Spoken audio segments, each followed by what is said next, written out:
飯旅 Season 5今回の飯旅は飯旅総集編セブンティーンです。皆さんこんにちは。日本津々浦々食べまくり飯旅を続ける夫婦のチャンネルへようこそ。今回は総集編の第17弾。 YouTube を始めた頃からの私たちの動画をダイジェストでまとめたシリーズ。まだまだ下手くそでこっぱずかしい動画ですが、笑って見ていただけたら嬉しいです。今回は2023年5月公開札幌グルメ総集編です。それでは早速Let's get it started.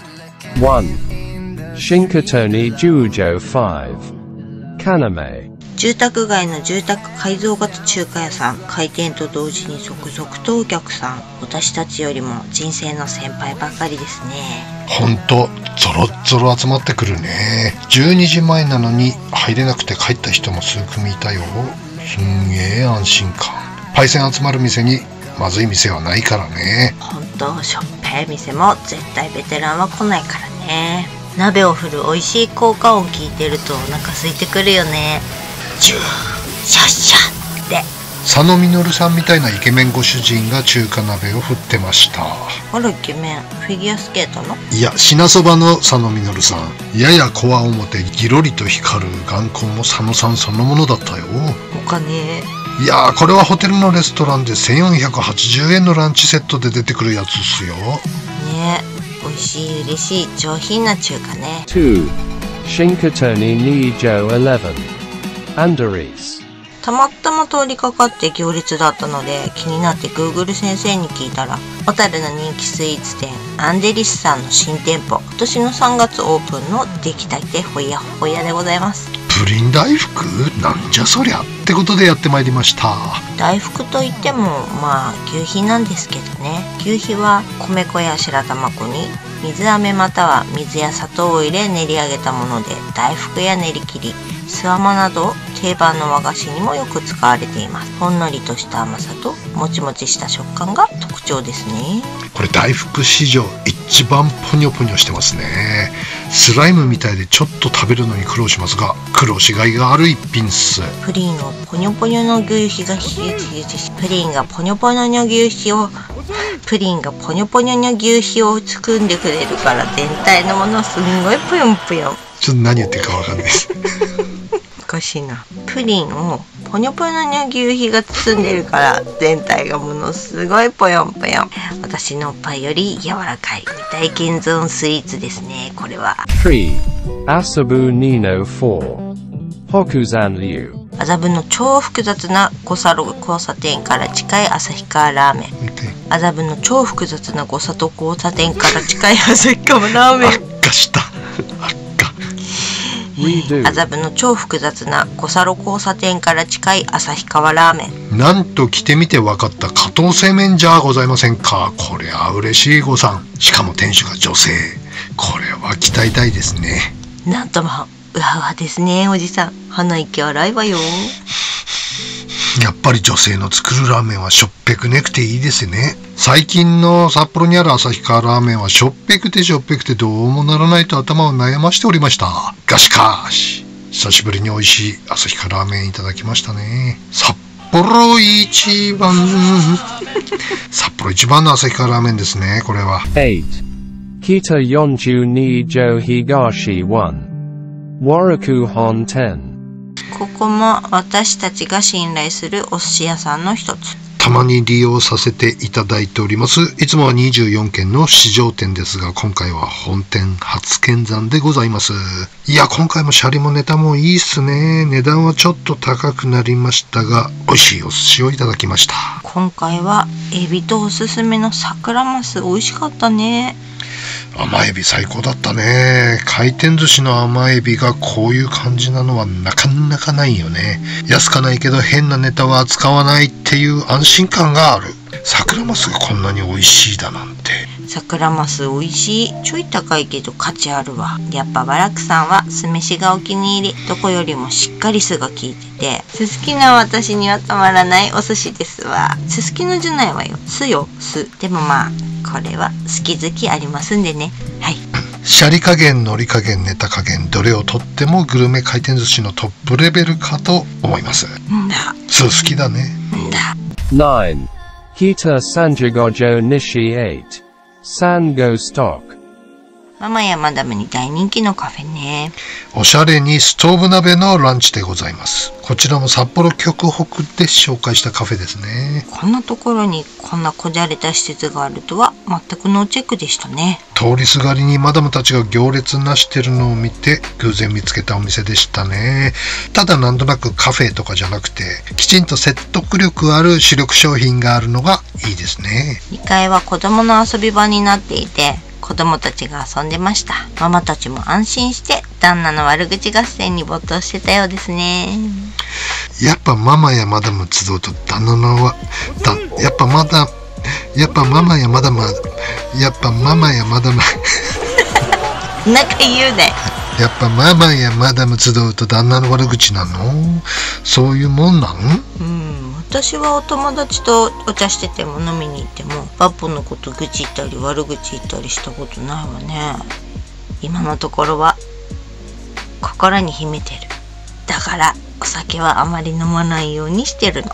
爆発しちゃいそうだから。やっておっかねえ。次回の飯旅は次回の飯旅はガチでまた食べたい。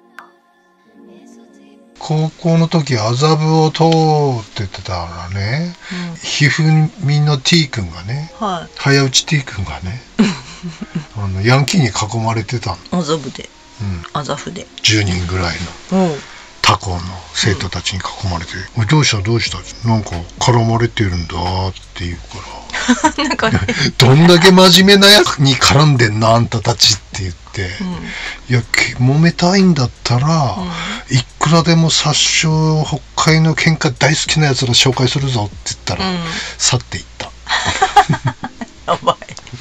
そんなにやばいんだ。殺傷北海、噂には言うけど。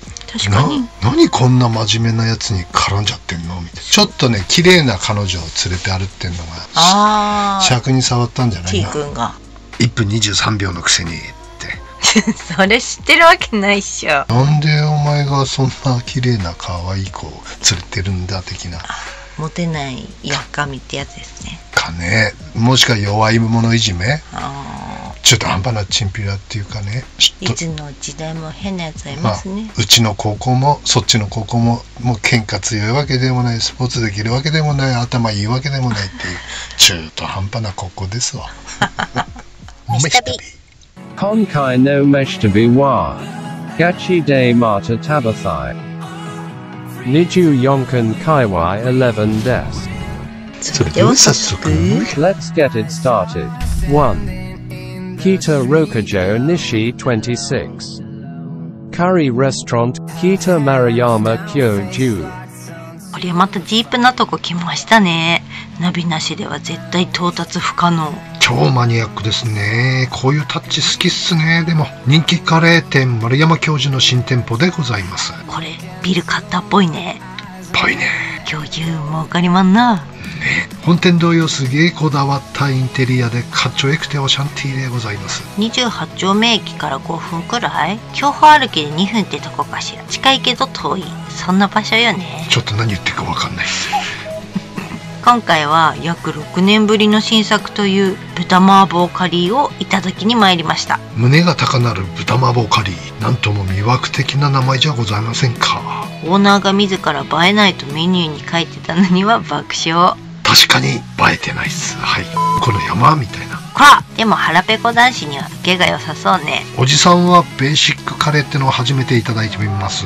こういうお手頃メニューもあったんだね。あら、口の中しびれ系麻婆ホワジャオ系スパイシーカレー受け入れ体制万全で挑んでんだけど、あんまりしびれてないのこれね。麻婆カレーに散りばめられたガーリックチップの味が強くってね、これ珍しいよね。なのよ、これベーシックカレーの方にもガーリック結構入っちゃってるから、苦手な方は注文時に言うといいわね。だね。このベーシックカレー、なんとハマカレーと同じエビ味ルーなんです。なので美味しいですよ。ねえ、これはいいわね。私好き。店のタイプ的には付き合って日の浅いカップルのデートスポットにおあつらい向きな感じなので、ガーリックにはご用心ですな。2人で食べれば全然大丈夫。まあそうだね。4. Kita-ju Jo Nishi 21. Aratong. 2006年創業、場外市場にあるアラトンさんは札幌つけ麺界のパイオニア的存在ね。なんて洗剤ですか？パイオニア洗剤あったらすごいよく落ちるやつ。2006年創業、場外市場にあるアラトンさんは札幌つけ麺界のパイオニア的存在ね。北海道らしい魚のアラを使ったスープがいいですね。若干生臭いアラっぽい感じが素晴らしい個性になってます。なんか三平汁みたいなテイスト感じるわよね。はい。今回醤油ラーメン初挑戦す。つけ麺は何度もいただいて美味しいの存じておりますんでね。さて、醤油ラーメン、お味の方はいかがでしょうか？美味しいですね。独特の荒っぽいが癖になる。唯一無二の漁師料理のように荒々しい荒っぽいスープですね。つけ麺かと思うほど力強い極太麺。やっぱ金人の太麺はうまいな。これつけ麺屋なのでスープ割りもお願いできるのがまたいいですね。なあ、それ嬉しいやつ。ここにしかない北海道らしい素晴らしいラーメンです。5. Niju Yonkan Yorjo 1. Polytech Center Hokkaido. こんなところにこんな立派な施設。一体何の施設？ポリテックセンターは求職者の早期再就職、在職者の知識技術の向上を図る職業訓練、労働者の相談支援等を行う独立行政法人で、高齢障害求職者雇用支援機構のことさ。なんだかすごい立派な施設だけど、どういうからくり？食堂からは美味しそうな匂いしてるけどなんか匂うわね。ここは平たく言うと、失業者がお金をもらいながら職業訓練を受ける施設。お金もらえんの？詳しくは知らんけど。大就職度マニアのおじさん、こういうところも大好きなのであります。国の鼻息がかかった施設ですからね。大変お安く食事がいただけますよ。これが500円とかありえないんですけど。安いね。コンビニ弁当より絶対これの方がいいよ。スーパーの惣菜売り場の弁当だって最近は500円超えてるもんね。ここいいわね。駐車場も広いから4トン車くらいまでなら泊まれそう。お国の施設、またはお国から独立された方の施設だから有効に使わせていただきましょう。ここいいわ。最近ののり弁は税込み500円近いからね。はい。昼食はポリテックセンターに集合。そこ噛むんだ。6. Kita-ju Jo Nishi 21. Teiwuchi Soba Kohashi.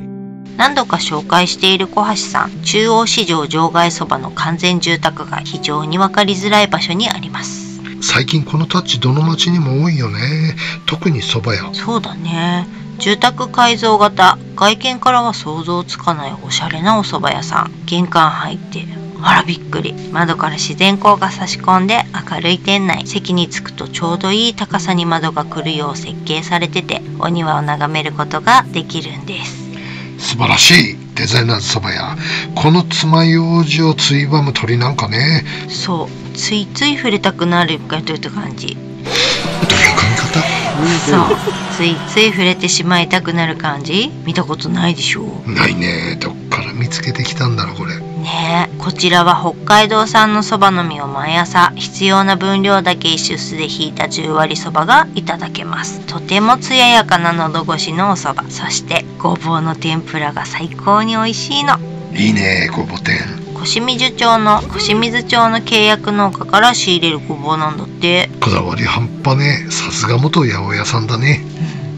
9. Niju Yonkan Ichijo. Chukasoba Daisang Tolo. 24県の駅から1分、パールモンドールの向かい側にございます。2022年オープンのラーメン屋さん。すすきのにある黒ちょうちんばっこし、路地裏ロバタ沢健さんの第3の姉妹店ということです。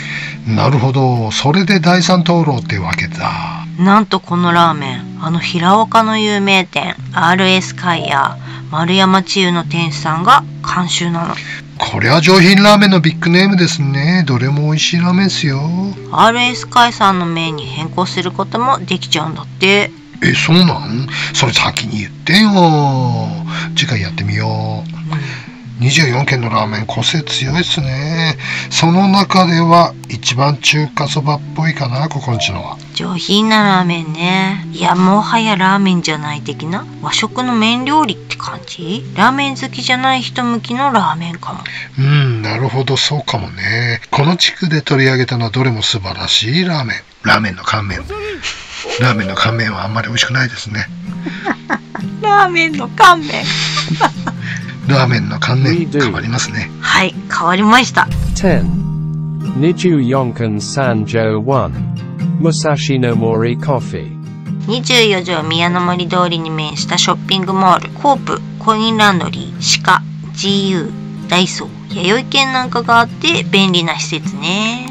スカイラーク系列のカフェなんだけど、洒落ててガチャついてなくていいんだよね。そうなの。そしてこのパンケーキが美味しいの。ね、舐めてたらやけどするぜ。下手なパンケーキ屋より美味しい。しかもこのプライスだ。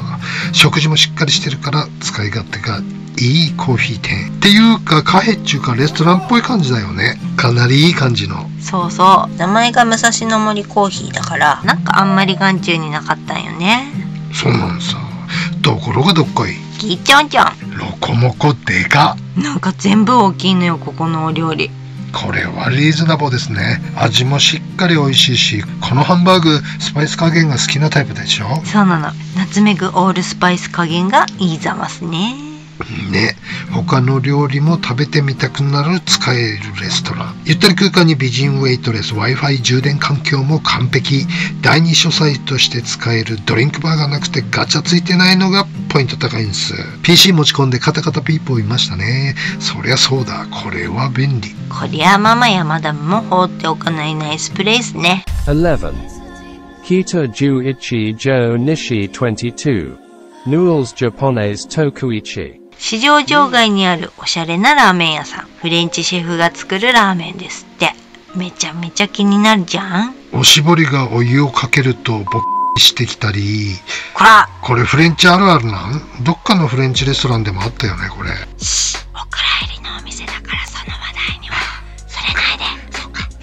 おしぼりがカラマツの香りだったり、ランチョンマットが石だったり、いろいろかっちょいいですね。これラーメン屋っすよ。ねえ、しかも味がしっかり美味しい。今年一番の醤油ね、これ。醤油は三笠の鶏醤油だそうよ。味玉付きにすりゃよかったな。味玉にかかったキノコパウダーでさらに美味しく味変するらしいんさ。マッシュルームパウダーは合法なの？そのマッシュルームちゃいます。泡の味変は繊細すぎてバカ舌のおじさんには感じれずとほほですが。あらそう？泡の味変いいわね。私は気に入ったわ。すげえ敏感ちゃん。麺がすごいっすね。パスタみたい。秀逸っす。革命的ラーメン麺っすね、これ。スープも上品で最高のバランス。今年一番の塩ですわ。歴代塩ラーメントップ3には入る大物ラーメンですよ。私は歴代ナンバーワンか2の醤油ラーメンね。これ好き。すんごい近所に美味しいのあった。嬉しい。Chikai no Meshitabi wa Gachi de Mata Tabathai。初めて一人暮らししたのが24軒3条5丁目だったんですよ。よく覚えてんね。共同玄関、共同便所の6畳一間の16,000円、流しだけがついてる感じの。おかみさん時間ですよ的な感じ。そう、下に大家さんが住んでて、電話が黒電話、下駄箱の上に乗っかってて、あ、ドラマ見た。バポさん、電話よって言われたら、おーいっつってトントントントンって階段降りてく世界の。ドラマでしか見たことない。あったんよ。面白そう。面白そう。何そうだったかな、ちょっと名前忘れたね。それこそなんとかそうよ。へえ。でね、まあ札幌出身だからみんな実家なわけよ。で、一人暮らししてんのは俺ぐらいしかいなくって、みんな遊びに来んのよね。そうだね。らめんどくさいから、鍵の隠し場所ね、廊下に下駄箱って俺の靴箱があって、そこの何段目の靴の右足のとこに鍵入ってっからみたいな、みんな知ってて、勝手に入ってんだよね。で、ある日曜日の朝だよ、あれは。焼けるような暑さを感じて目が覚めたのね。足が熱くて、ふって目覚めたら、体重7キロの友達がね、体重って頭の重さ7キロの友達がね、100円ライダーでしゃがんで、こうやって俺の足炙ってんだよ。7キロ。やっぱ頭いい人ってわけわかんないことするんだね。何っつって、いやこうすれば起きるかな思ってそれは起きる。なんか素朴な方ですね。体重測定についてはガチ食べ札幌大通り界隈の親父の行動を見てみてね。で土曜の夜になるとね、パンパンパンパンパンパンパンってこう暴走族が、また今日もうるせえなと思ったら、トントントントントントントンって階段上がってきてあれまたうちかと思ってコンコンコンコンコンってノックされて、お願い2時間いや1時間でいいからまたっつって、今日こいつゴンって言うんだけど今日初めてなんですお願いします部屋を貸してってこと？しょうがねえなっつって、2時間後にはきれいさっぱり帰っててよっつって、全然余裕っすっつって車で出かけて時間潰して2時間後ぐらいに帰ってくるんだけど、その間に何人の若者が俺の部屋で初体験をいい人だな俺もな。めっちゃいい人だね、そのたびに一人で出かけてたの？そうだよ、車で、ボボボボボって、俺はボボボボボっていう車じゃない、普通の車。飯旅。今回の飯旅はガチでまた食べたい Sapporo Soup Curry Selections です。いつもは順位なんてつけないのですが、今回は私たちがそれぞれ好きなスープカレーをカウントダウン形式でご紹介してみます。試験的にね。それでは早速 Let's get it started. Number 5 Babo Okini Ili Sumikawa Roku Jo 4 Kitaro 1985年創業、ブームになる前、スープカレーという名前ができる前から存在していたキタロさん。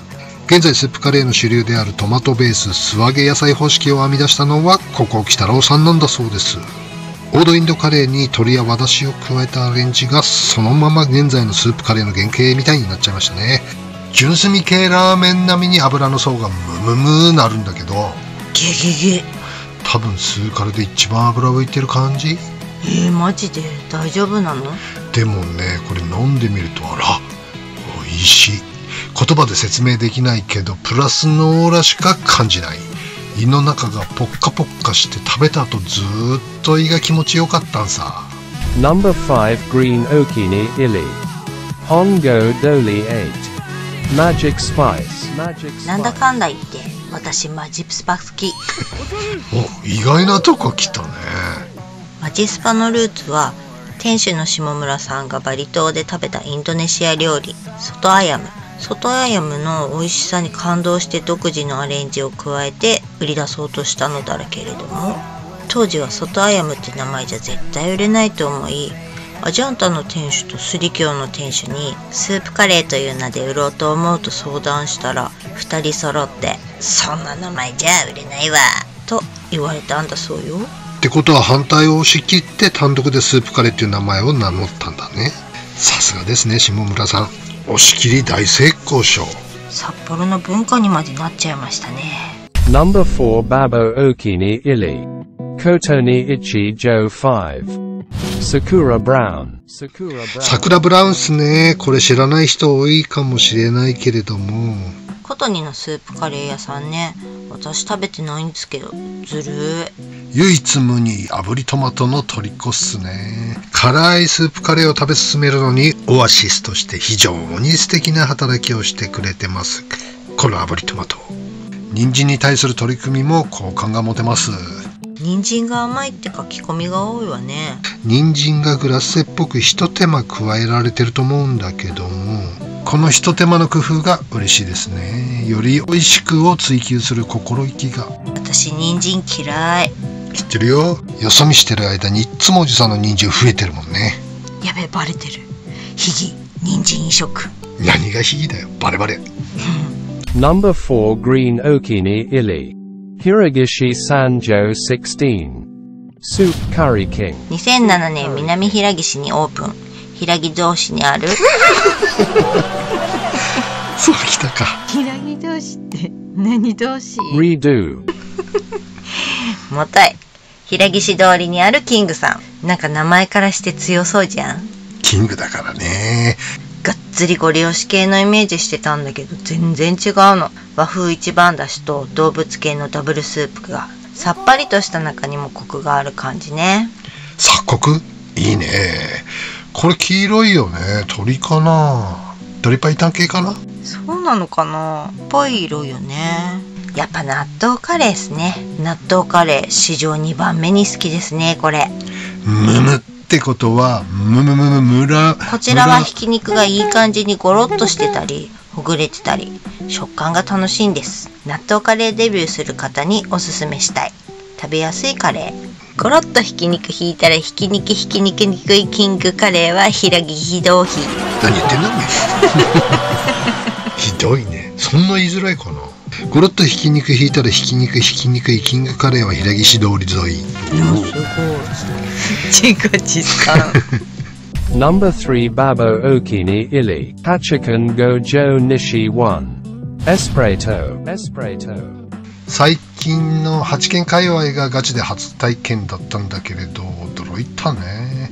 美味しくってエスパー伊藤と全然関係なかったことね。伊藤さんですらなかったのは私もびっくり。これって例えばおじさんがカレー屋やって名前をキムタクにしても問題ないってことなのかな。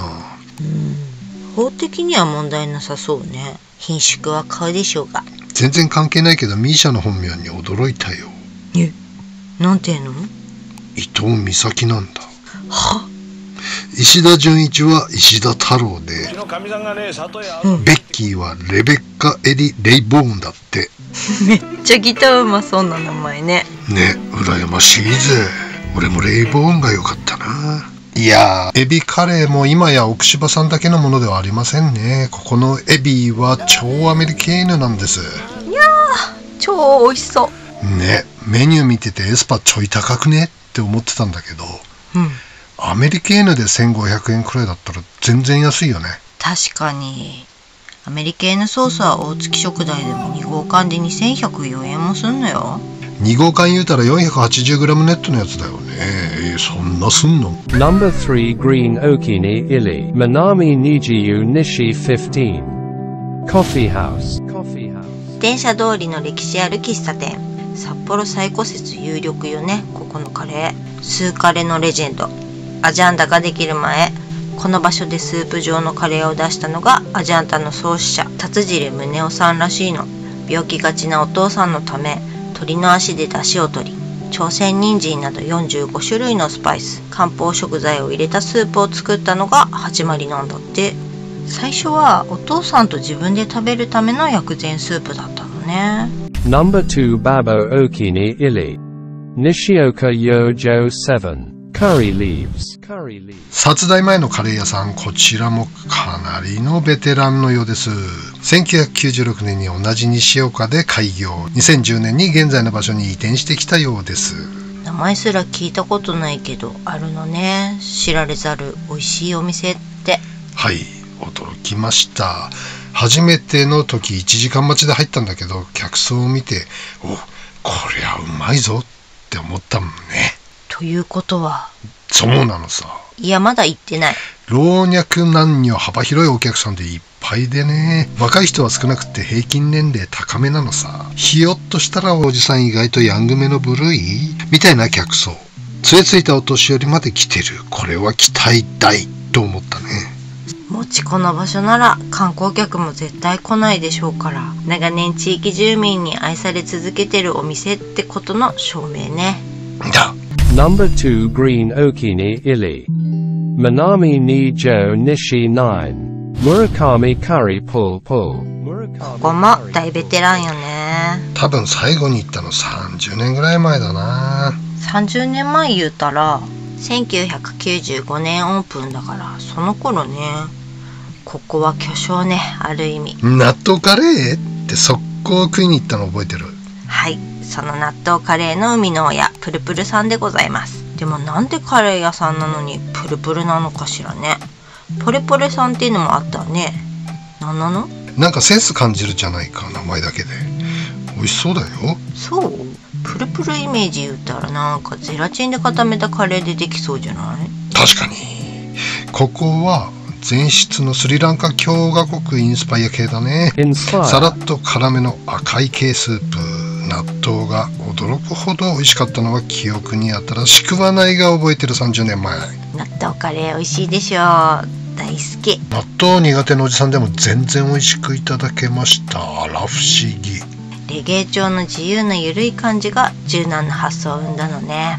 カレーに納豆って。そうかもね。後世に影響を与えるお店ってすごいわね。こうやって食文化って進化してきたのね。まさかスープカレーがこんなになるなんて30年前の札幌では思いもしなかったんじゃない？そうだね。30年前言うたら1993年か。まさか200軒以上もスープカレー店がひしめくようになるなんてイメージは全くなかったね。だよね。札幌は味噌ラーメンにスープカレー、お次は締めパフェといろんな文化発祥してってすっごいよね。なんで札幌はコロコロ出てくるのかしら。なんでやろうね。Number 1 Babo Okini Ili is Kita Ichi Jo Higashi 11 Cafe Monkey Bar。 モンキーでした。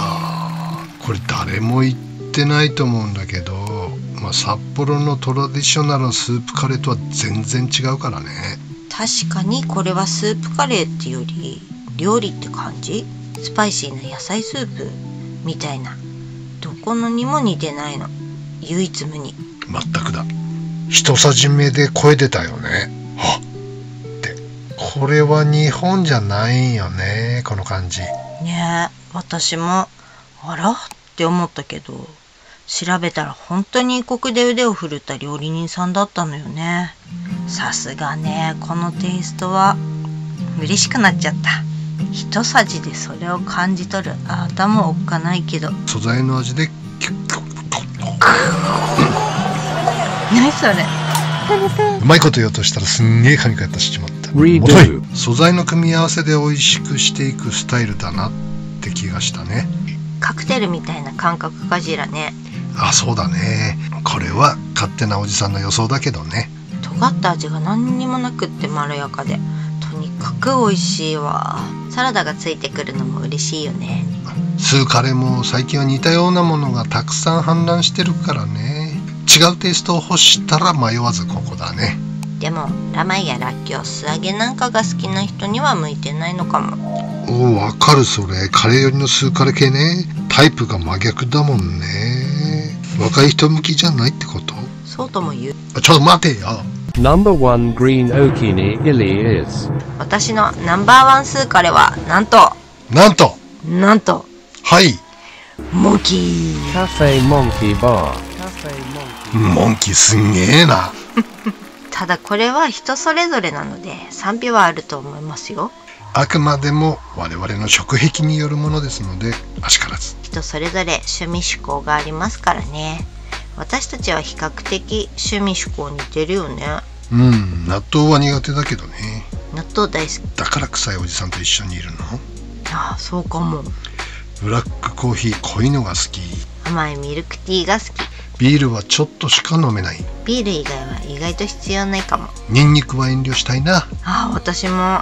でもタッコニンニクは別。ああ、別々。青森行きたいね。行きたい。今年は桜逃しちゃったね。あんこもカスタードも羊羹も大好きさ。羊羹と杏仁豆腐は私の人生に必要なし。中トロ、イクラ、しめ鯖、赤身、イクラ、エビ、カルビ、サガリ、味噌ホルモン、牛タン、せせり、レバー。好きな言葉は？ありがとう。パパは？非課税、非課税。モンキーのマスター、本当は帰国したくなかったんだって。シカゴか良かったんだ。シカゴ？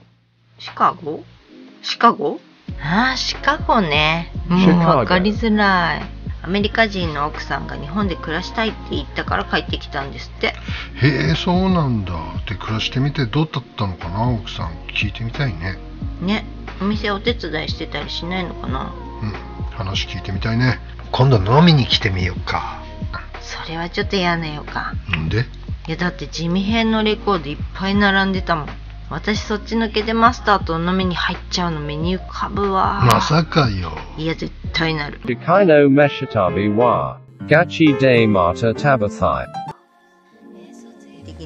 見た瞬間、あ、これ俺のだって思ったんだね。こと焦りすぎです。流し忘れにはご注意ください。あんまいないと思うんだよね。流し忘れで残っちゃうこともあるんだけど、3年に1回ぐらいすごいのが出ちゃう時があって、それは本当に流れないんだよ。あったね、それ。おじさん。トウモロコシの小型のやつが1本出たと思っていただければ、それは流れないわね。硬かったらね。流れないね。つっかい棒になって、流しても流してもカタカタカタカタカタカタカタカタってこう揺れるだけっていうさ。それがね、あれだよ。家で、3年に1回ぐらい出るんでね。はい。過去、18回ぐらい出てるんですわ。すげえな。なかなかの。19回目ぐらいかな。なかなかの記録です。慣れてるから、冷静にね、使い古しの割り箸を取りに行って、割り箸で切断して流すんだけど、いつもは。お家はね。ビニール袋に入れて、割り箸は処理するんだけど、これ出先で出ちゃった時はね、困るんさ。掃除用のボッコとかがあれば、そいつでこうガッガッとかで割れるんだけど、何もない時はね、どうしようもない。そうだね。で、オートバックスですよ。閉店間際のオートバックスで駆け込んだら、もう便所掃除が終わってて、利用しちゃダメっていう札が立ってたの。だけどもう緊急事態宣言ですよ。おじさんのね。もう顔が、こんにちはしてますから。こんにちは、ちょっと油汗かいちゃったぐらいの。誰もいないのに札だけが立ってんのに、ちょっと緊急だからって言いながら入っていって、そしたら、まさかのトウモロコシですよ。おじさんの大好きな。そして道具がないと。これ困ったよ。ティッシュをね、トイレットペーパーをさ、ぐるぐる巻きにして手で折るっていうのもさ、なかなかうまくいかず、ホタルの光めっちゃ煽ってくるし、ってことで、もうごめんなさいってつぶやきながらトウモロコシを置いて帰ってきました。ごめんなさい、オートバックスの人。本当に申し訳ございませんでした。この場をお借りしてお詫び申し上げます。グリーンは小学校低学年でだったな。トウモロコシ？六本木のスペイン料理屋さん。やったの？お母さん呼んだ。お母さん、うんちが流れないっていう。トウモロコシだったの？あらーって言ってた。してどうしたの？なんかトイレットペーパーでママがピッピッって敷いてピッピッって和弁だったからこう押して。それはもうあれだよ。世界中の